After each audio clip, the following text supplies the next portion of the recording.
Good evening, everyone. Let's come to order, my friends and colleagues. Hi, I'm Thomas Figueira, Distinguished Professor of Classics and of Ancient History at Rutgers University in New Jersey. It gives me great pleasure, and I'm honored to welcome Adele Scafuro to the dais here to give our plenary lecture this evening. Dr. Scafuro is a professor of classics at Brown University in Providence, Rhode Island. She received her undergraduate degree from America's groundbreaking women's college, Vassar. Her master's and doctorate were achieved at Yale University. She is probably best known for her book, The Forensic Stage, Settling Disputes in Greco-Roman New Comedy.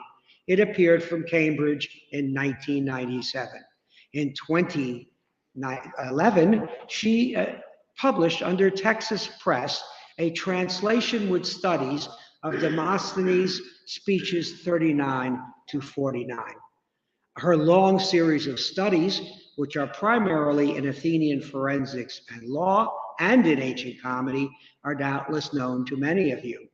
Her talk this evening is entitled The Rhetoric of Scrutiny, Magistrates, New Citizens, Ships, Horses, and Invalids in 4th century BC Athens.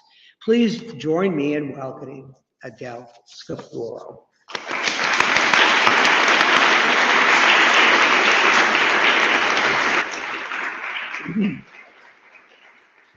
Thank you very much, Thomas.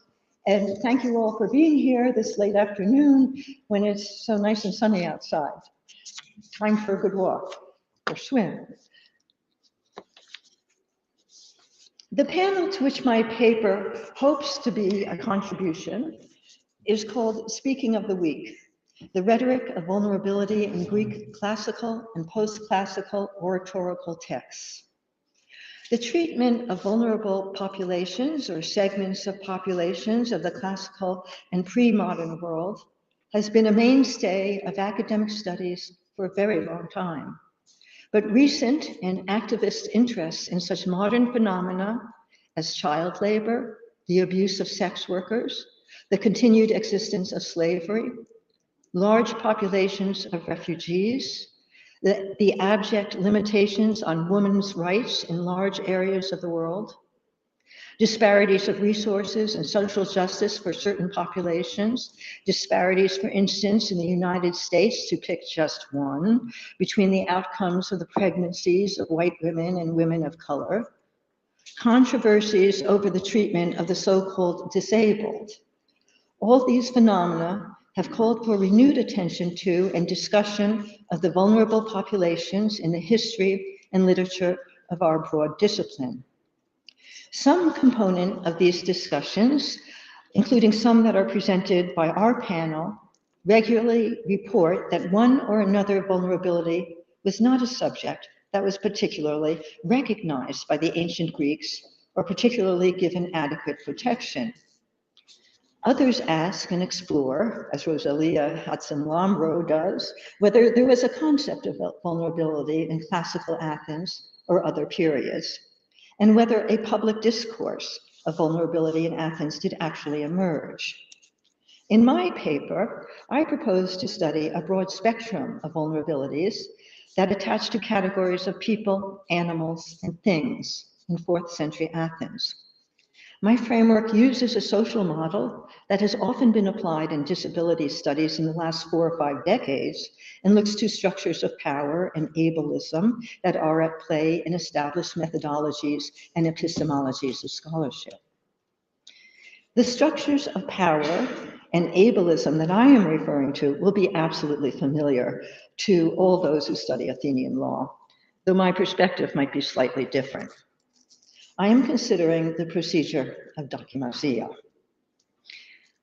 an institutional procedure that looks to approval of the status or quality of service of the person, animal, or thing, that the person, animal, or thing may be considered, so that the person, animal, or thing may be considered dokimos or adokimos in the case of those who are physically unable to work in Athens and who are poor, are considered adunatoi. In thinking about the matters I raise here, I owe much to the studies of Christophe Fayel, above all to his 2003 in-depth study of the terms dakimas, dakimadze, and dakimasia, with a view to understanding their use in Nicophon's law on silver coinage of 375-374, and also to his more comprehensive monograph of 2009, Dakimasia, the place and the role of the preliminary examination in the institutions of Greek cities. Fayel is far from the first to take up the study of dakimasia. Indeed, he is in good company alongside, among others, Lysias and then A.R.W. Harrison in the last century, Stephen Todd in ours. The procedure, with all its manifestations, invites one to look for an umbrella concept. For example, is it juridically a single tree with different branches, as Todd elegantly puts it, or is it a much looser thing? And if one or the other, can we list its types? I have chosen Fayel's study as my starting point because of its comprehensiveness and detail. The end game of this first part of my presentation is to provide a notion of the ubiquity of dakimasia in the Greek world, and especially in Athens.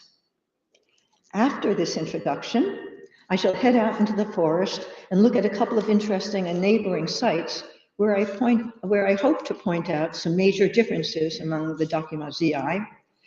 Juridically, there is no single tree, and there may be important implications for our appreciation of Athenian culture if we see that there is no unifying factor and instead decide to embrace its diversity.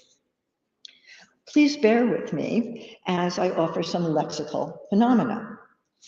The detail offered by Fayel is breathtaking and fascinating.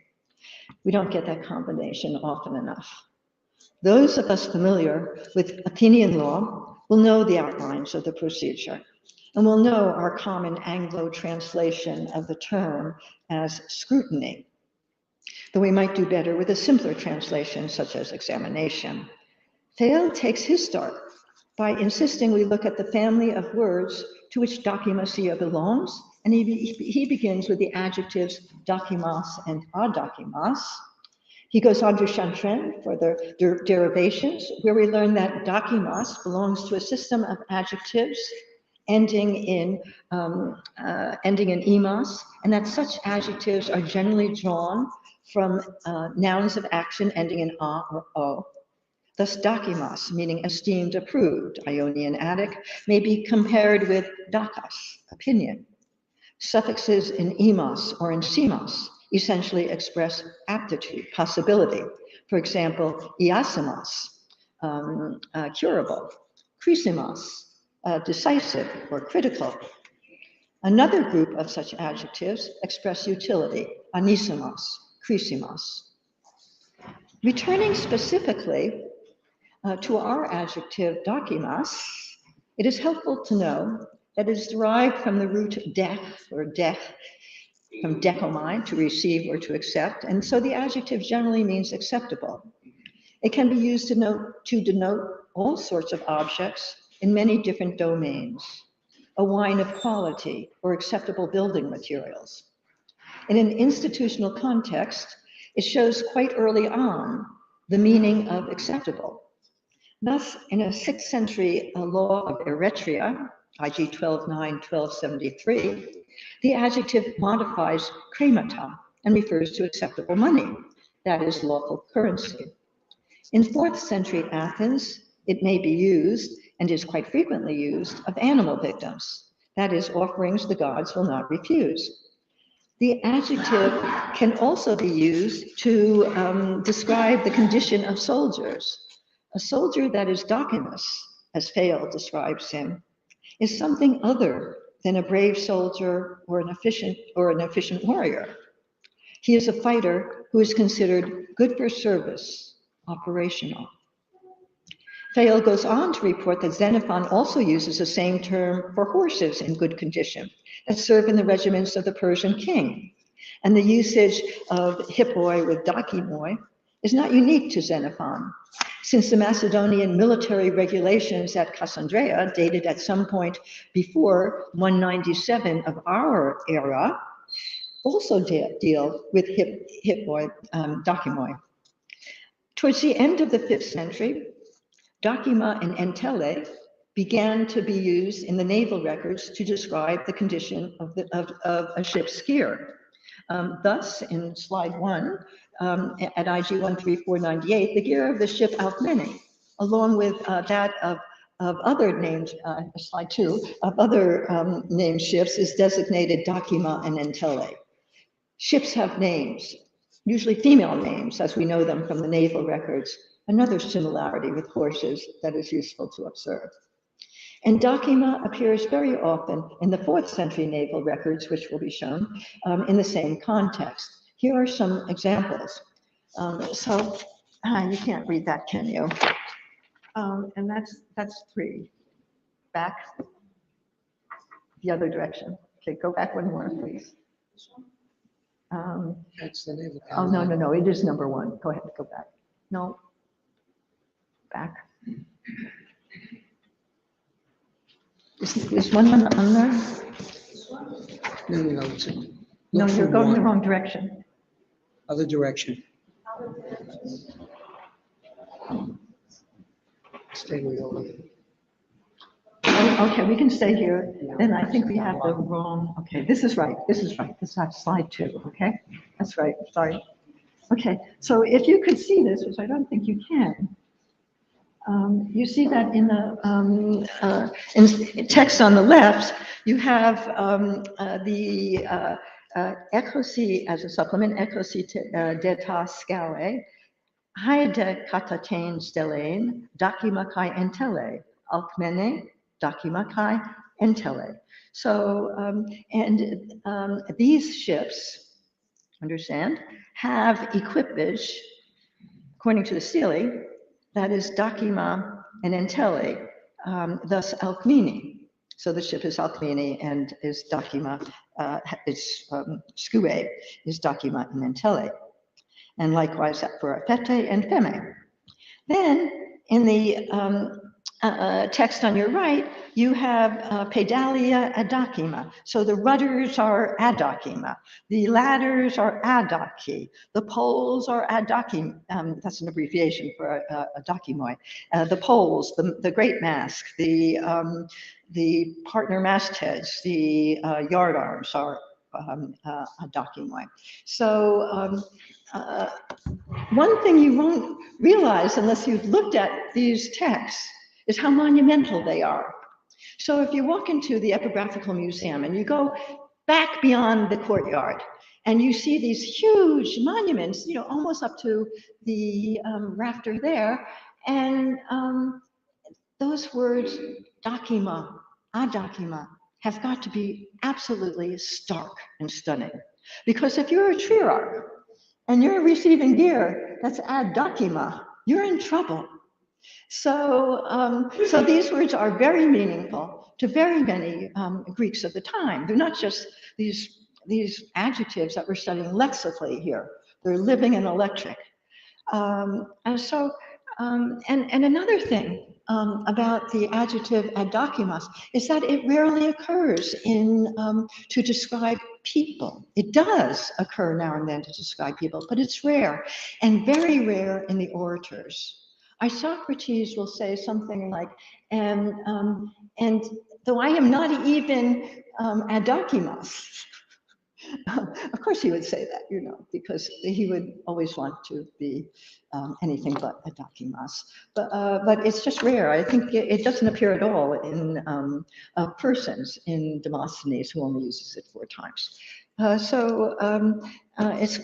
It's quite a word to look at and think about. From these and from many other examples, where the adjective modifies wine, money, animal victims, soldiers, and horses in literary and epigraphical sources from Athens and elsewhere, from the 6th century BCE to the 2nd century CE, Fable concludes that the adjective meaning acceptable or approved implies an examination that precedes the approval or acceptance.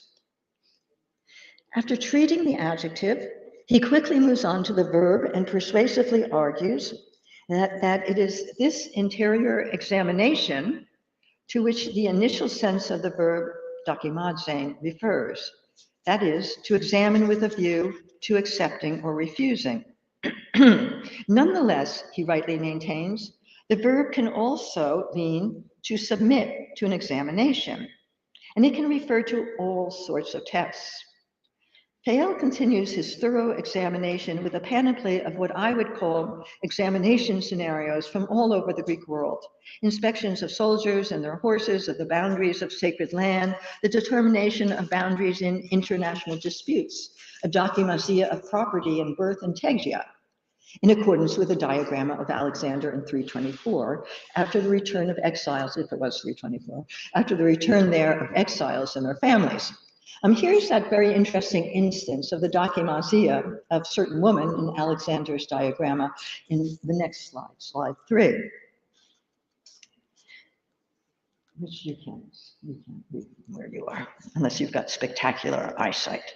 The translation, according to Rhodes and Osborne, as many wives of the exiles or daughters as have remained at home and married, or went into exile, but subsequently married in Tegia, and bought the release by remaining at home, these shall not be subject to examination.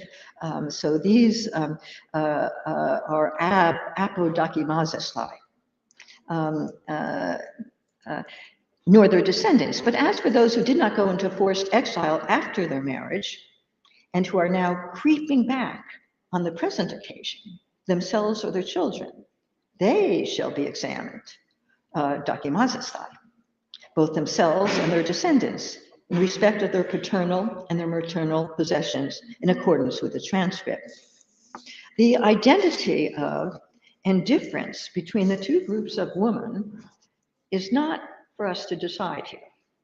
Nonetheless, it does appear that certain categories are to be examined after the return to Tegia, presumably in accordance with inheritance regulations in that city.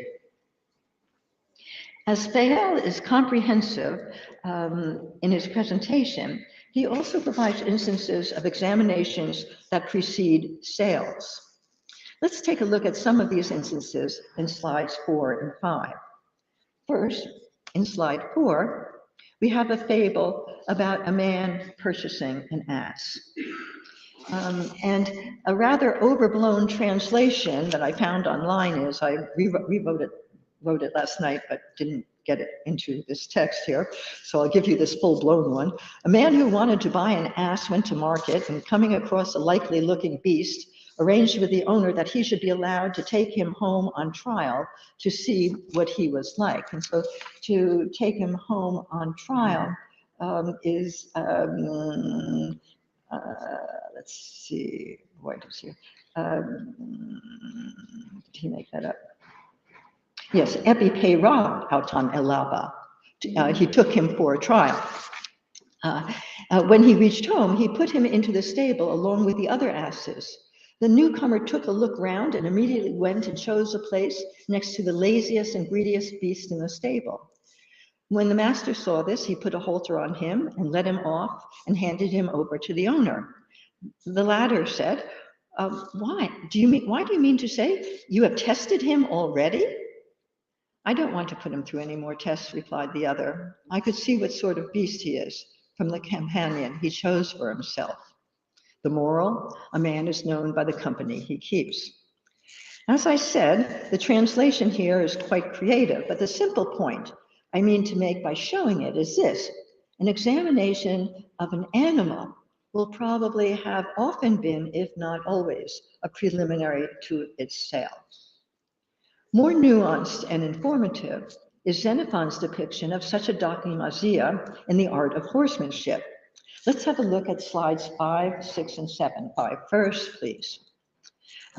Here, the point is to notice again the usage of dokimazein. In the case of an unbroken cult, clearly there is need to examine dokimazein, the body, For no clear signs of temper are to be detected in an animal that has not yet had a man on his back, or literally not yet been mounted. And then in 1.3, one should first test the feet on tis dakimadzoi by looking to the hooves, for it makes a great difference in the quality of the feet if they are thick rather than thin.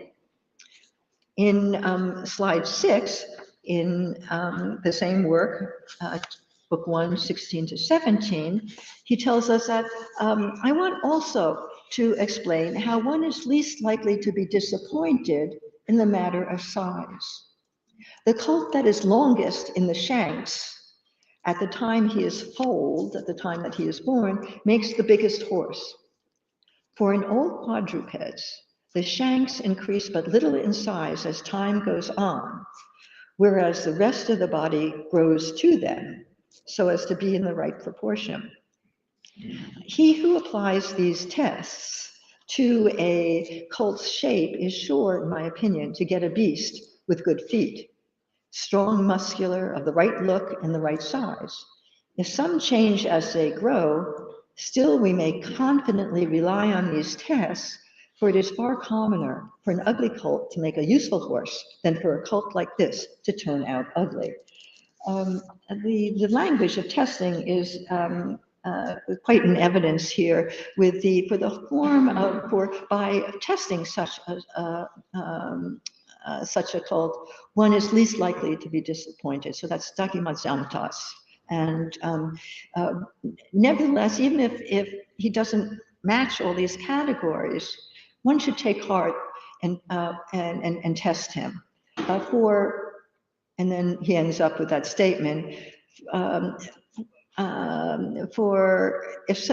if some change as they grow, still we may confidently rely on these tests, for it is far commoner to turn out well. And then in slide 7, which is quite interesting as well, which begins, epe de palamisterion hippon, since we,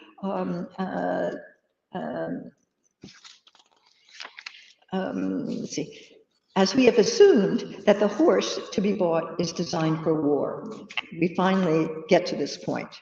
The horse that we've been talking about all this time is designed for a military purpose.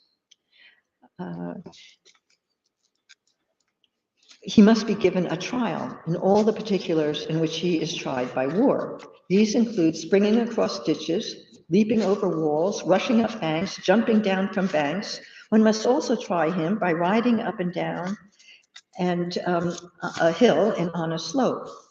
All these experiments prove whether his spirit is strong and his body sound. Nevertheless, it's not necessary to reject a horse that is not perfect in these trials. With teaching, use, and discipline, they will perform all these exercises well, provided they are otherwise sound and not faulty. I'll return to this passage soon, but my takeaway is this: the utter humanity that is shown in testing horses. Umentoi tanme kalos panu tauta poi unta apodakimasteo.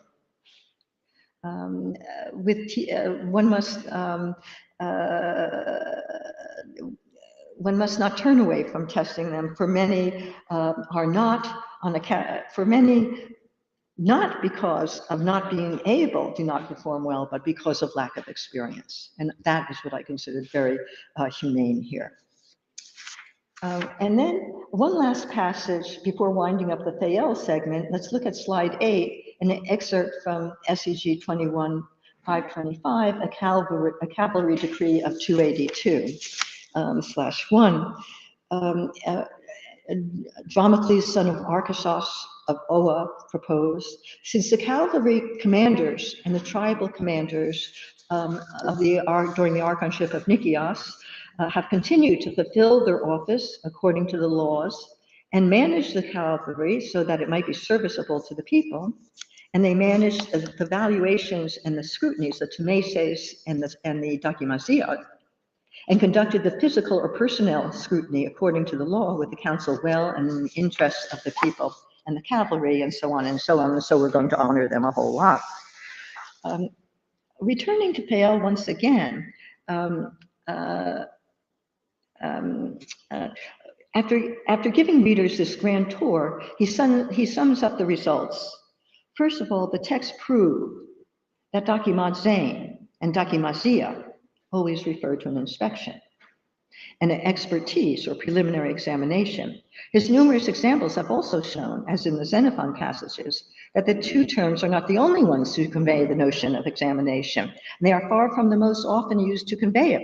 Additionally, we have exetazein, theastai, krinein, and especially scopein and episcopein, or even peiran lambanein, to make a trial of. And these verbs experienced a much greater development. This perhaps helps us understand, he argues, why the terms dokimazein and dokimazia quickly became combined to institutional vocabulary with a very specific meaning and aspect. At this point, he begins his study of dokimazia procedures and distinguishes two types, those dealing with technical and financial matters and those dealing with politics. These two divisions correspond basically to dokimazein T of money and triremes and dokimazein Tina of magistrates and responsible persons. In the conclusions to his monograph, he remarks on the grand flexibility and plasticity of the procedure, which shortly led to its success and longevity in the entire Greek world. Amidst this comprehensiveness, I'd like to focus on Fable's brilliant isolation of dokimazia and dokimazein as institutional vocabulary. And for a moment, I want to mention the most well-known of the civic dokimazia in Athens, especially as we know them from the Aristotelian Athenaion Politei. I don't think I really have to remind you of them. I'm not going to go over the passages with you. I'm just going to mention them to you. First, we won't even see the slides because you can't read them anyway. First, there is the dokimazia of Thebes, and where they're judged for their age and for their status as being free or unfree. And then, first of all, they're going to be certified by the deme, and then they'll be scrutinized, dokimaziaid, by the council. And also, I'm not going to go into any details here, the council subjects the newly allotted archontes to a dokimazia, and those who are rejected can appeal. And thirdly, the council subjects not only the 9 archons, but also the other magistrates to a dokimazia. And this is the one for which you're probably most familiar because of the questions that are asked during this dokimazia, which the treatise presents to us, and which we all know, I'm sure, from the ending of Demosthenes 57, where Demosthenes presents those questions to kind of easily tie up that speech. And I'll just read out those questions here. Who is your father, and to what deme does he belong? And who is your father's father? And who your mother, and who father, and what is his deme? Then whether he has an Apollo Patroios, and Zeus of their chaos, and where their shrines are, and so on and so forth. I'm sure that's all familiar to you. So my point in looking very briefly at these dokimazia is simple.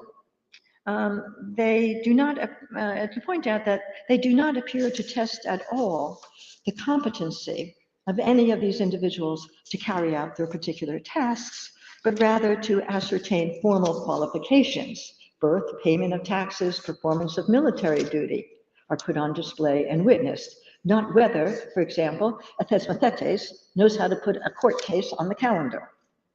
These dokimazia are somewhat similar to a person, let's say, in the US today, presenting documentation for a passport, except that the Athenians carried out their documentation with live witnesses. These dokimazia are also totally unlike getting a driver's license in Massachusetts, where I live. For that, not only does one need documentation, one must also pass a written exam, a road test, and an eye exam. Formal qualifications, not any particular skills, are needed for the civic dokimazia of Athens.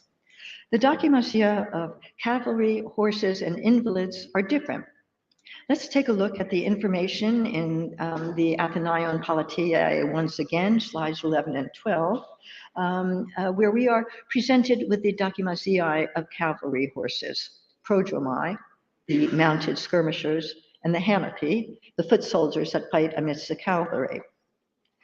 These are rather long passages, and it's not going to help to have them up on the PowerPoint, I'm afraid. So in slide 12, the translation goes, the council also inspects the cavalry horses, and that's dokimadze. And if anybody having a good horse keeps it in bad condition, it fines him the cost of the feed. And horses that are not able to keep up or will not hold the line but shy away, it brands on the jaw with the sign of a wheel. And a horse so treated is a dokimas. It also inspects, dokimadze, the prodromoi, the mounted skirmishers, to see which appear to be fit, epiteideoi, for skirmishing duty. And if it votes to reject anyone, that individual dismounts. It also inspects the hamapi, the foot soldiers that fight amidst the cavalry. And if it votes against anyone, that individual is thereby stopped from drawing his pay. The cavalrymen are registered by the registrars, 10 men elected by the people. And these give the names of the men whom they propose to register to the commanders. These officers take over the register and bring it to the council. Then they open the sealed tablet, the pinax, containing the names of those who are currently cavalrymen, delete any men already listed who declare on oath that they are physically incapable of serving. They are not dunatoi, toi somas in hipowering. They are not capable of being horsemen with their bodies. And they call up those newly registered. And if any of the latter declare on oath that they are physically or financially unable to serve, not dunastai, toi somati, hipawein, e tei usii, they let him go. If not, the councilors vote as to whether or not he is fit, epideidias, to be a horseman. If they elect him, they enter him on the tablet. But if not, they let him go. There are many riches in this passage. First, it's worth pausing a moment at the designation of the rejected horse, the one in bad condition, as a dokimas. We haven't yet seen the adjective used in a civic dokimazia thus far, and here it modifies an animal, not an inanimate thing, like a coin or a ship. Now, to a more important point made by Stephen Todd in his 2009 symposium piece, namely, the dokimaziai described here are different from that required for any other form of military service, whether as hoplites, as trierarchs, or as rowers, where issues of expertise might seem important, or light on troops. What explains the difference? I would say it is the attunement of horse and rider. Physicality is definitely important here. The physical condition of the horse and the fitness of its rider. Previously registered cavalry, or those newly registered who declare on oath that they are physically incapable of serving or financially unable to serve, are let go. The physicality of these passages will recall to us Xenophon's depiction of the way to examine a war horse that one wants to buy. More significantly, we shall see a fit with the dokimazia of so-called invalids. Let's look at the Aristotelian treatise one last time, slide 13. Dokimadze dekai tous adunatus he boule. The council also scrutinizes the invalids, the adunatoi. There is a law which prescribes that men who possess less than 3 minas and are so incapacitated in their bodies that they cannot do any work are to be scrutinized by the council and given a public maintenance grant of 2 obols a day each, and a treasurer is allotted to them, presumably the councillors.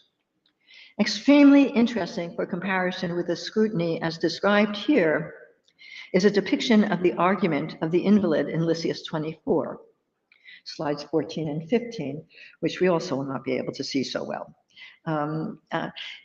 In 24, section 4 to 5, the defendant, the person who's an invalid, who's been accused of not being one, my accuser says that I have no right to receive my civil pension because I am able-bodied and not classed as disabled, and because I am skilled in a trade which would enable me to live without this grant. In proof of my bodily strength, he instances that I mount on horseback. In section 12 of that same speech, but in fact, as I am unable to acquire anything of the sort, namely a donkey with a padded saddle to ride on, I am compelled now and again to use other men's horses. Well, I ask you, gentlemen, is it not extraordinary that if he saw me riding on a saddled mule, he would hold his peace? For what could he say? And then because I mount borrowed horses, he should try to persuade you that I am able-bodied, and that my using 2 sticks while others use 1 should not be argued by him as against me as a sign of being able-bodied. But my mounting horses should be advanced by him as a proof to you that I am able-bodied, for I use both aids for the same reason. What I notice here is that the defendant, at least, is claiming that his accuser in the dokimasia has found it easy to make proof depend on the kind of proof that would be used for a member of the cavalry.